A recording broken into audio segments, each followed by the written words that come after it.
আল্লাহর কাছে এই পৃথিবীতে যত পাপ মানুষ করে কোনটা সবচেয়ে বড় পাপ? তখন রাসূল সাল্লাল্লাহু আলাইহি সাল্লাম বলেন, আল্লাহ তাআলার সাথে কাউকে শরীক করা। সবচেয়ে বড় পাপ কোনটা? সবচেয়ে বড় পাপ কোনটা?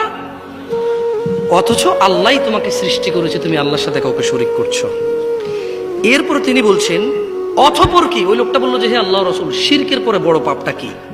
তখন আল্লাহ নবী সাল্লাল্লাহু আলাইহি সাল্লাম বলল যে, নিজের সন্তানকে পেটে হত্যা করা, এই ভয়ে যে সে তোমার রিজিক খাবে।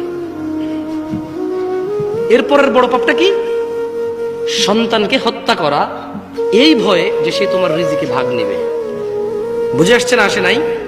ভবিষ্যতে সে তোমার সঙ্গে খাওয়া দাওয়া করবে, কিভাবে পালবা, কি খাওয়াবা, এইরকম ভয়ে পেটে আসার পর বাচ্চাটাকে হত্যা করা হচ্ছে পৃথিবীর দ্বিতীয় বড় পাপ। মানে আল্লাহর সাথে শরীক করার সঙ্গে ওই লোক জৈনিক ব্যক্তি বললো যে, আল্লাহ রাসূল, আল্লাহর সাথে শরীক করা বড় পাপ, এরপরে কি বড় পাপ? বললো যে, বাচ্চাকে হত্যা করা, যে ভবিষ্যতে তোমার সঙ্গে খাবে। তখন লোকটি বলল, হে আল্লাহর রাসূল, এরপরে বড় পাপ কি? বললো যে, তোমার প্রতিবেশীর সাথে জিনা করা। আপনি বুঝছেন, শিরকের মতো বড় পাপের পাশাপাশি এই জিনার পাপ আসছে, প্রতিবেশীর সাথে জিনা করা। বলেন তো সবচেয়ে বড় পাপ কি? দ্বিতীয়, কেন হত্যা করে? তৃতীয় অপরাধ কি? কার সাথে?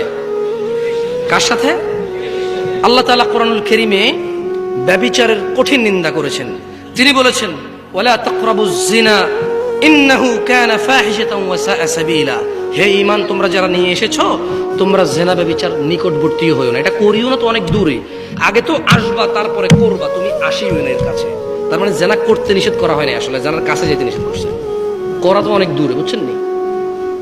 এরপর তিনি বলেছেন, নিশ্চয়ই এটা অত্যন্ত ঘৃণিত, অশ্লীল, নিকৃষ্ট আচরণ। জিনা করা কি আচরণ? নিকৃষ্ট আচরণ।